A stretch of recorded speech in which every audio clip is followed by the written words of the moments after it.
vel thin lung thom ben chen kara lal pa ke ma min thugula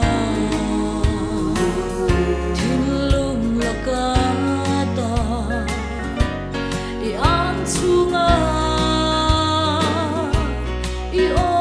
shaturin lal pa min puyang che thi na le lui ngai ngai na pia lui ra ra moi chu ka thlen na son la lui kang dua ma chuan ka chola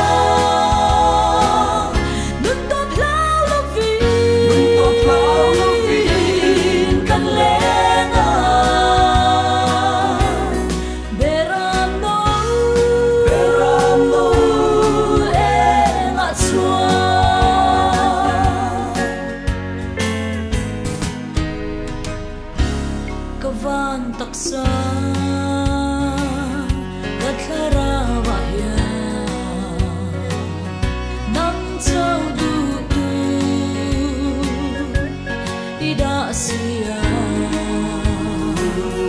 riang vai ne na nam kaputa che antani nun ka chunga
kava vai na